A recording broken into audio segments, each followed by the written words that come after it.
ನಮಸ್ಕಾರ ಸ್ನೇಹಿತರೆ, ನಿಮ್ಮ ಸನಾತನ ಯೂಟ್ಯೂಬ್ ಚಾನಲ್ಗೆ ಸ್ವಾಗತ. ಸೂರ್ಯನು ಕರ್ಕಾಟಕದಿಂದ ಆರಂಭಿಸಿ ಮಕರ ರಾಶಿಯವರೆಗೆ ಚಲಿಸುವ ಕಾಲವು ದಕ್ಷಿಣಾಯಣ. ಮಕರ ಸಂಕ್ರಮಣದಿಂದ ಕರ್ಕಾಟಕದವರೆಗಿನ ಚಲನೆಯ ಕಾಲವು ಉತ್ತರಾಯಣ. ಹಿಂದೆ ಇದು ಆಯನದ ಆರಂಭ ಬಿಂದುವಾಗಿತ್ತು. ಉತ್ತರಾಯಣದಲ್ಲಿ ಸ್ವರ್ಗದ ಬಾಗಿಲು ತೆರೆದಿರುತ್ತದೆ. ಈ ಸಮಯದಲ್ಲಿ ಮೃತರಾದವರು ಸ್ವರ್ಗಕ್ಕೆ ಹೋಗುತ್ತಾರೆ ಎಂಬ ನಂಬಿಕೆಯಿದೆ. ಶ್ರೀಕೃಷ್ಣನು ಭಗವದ್ಗೀತೆಯಲ್ಲಿ ಆಯಣಗಳಲ್ಲಿ ಉತ್ತರಾಯಣವೇ ಅತಿ ಶ್ರೇಷ್ಠ ಎಂದಿದ್ದಾನೆ. ಹಾಗಾಗಿ ಕುರುಕ್ಷೇತ್ರದ ಯುದ್ಧದಲ್ಲಿ ಭೀಷ್ಮ ಪಿತಾಮಹರು ಯಮಯಾತನೆಯನ್ನು ಅನುಭವಿಸುತ್ತಿದ್ದರು. ದಕ್ಷಿಣಾಯಣದಲ್ಲಿ ತನ್ನ ದೇಹವನ್ನು ತ್ಯಜಿಸಲು ಇಚ್ಛಿಸದೆ ಉತ್ತರಾಯಣದ ಪುಣ್ಯಕಾಲದವರೆಗೂ ಅರ್ಜುನ ನಿರ್ಮಿಸಿದ ಬಾಣಗಳ ಮಂಚದ ಮೇಲೆ ದಿನಗಳನ್ನು ಕಳೆದು ನಂತರ ಚಾಮರಣಿಯಾಗುತ್ತಾರೆ.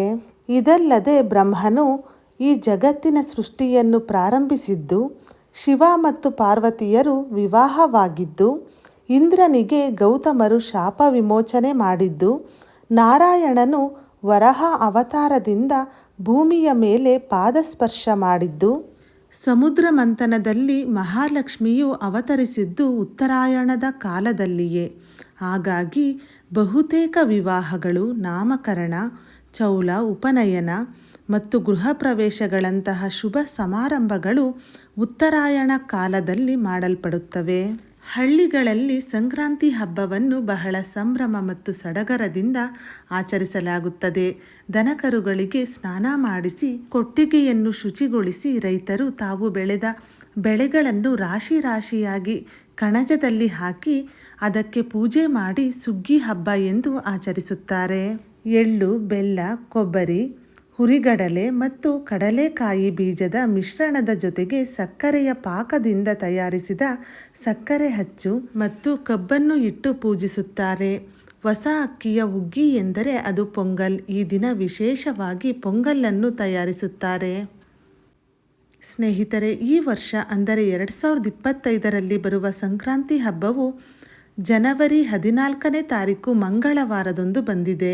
ಪುಣ್ಯಕಾಲ ಸಮಯ ಜನವರಿ 14ನೇ ತಾರೀಕು ಬೆಳಿಗ್ಗೆ 9:03 ಸಂಜೆ 5:46 ಮಹಾಪುಣ್ಯಕಾಲದ ಸಮಯವು ಜನವರಿ 14ನೇ ತಾರೀಕು ಬೆಳಿಗ್ಗೆ 9:03 10:48 ಇರುತ್ತದೆ.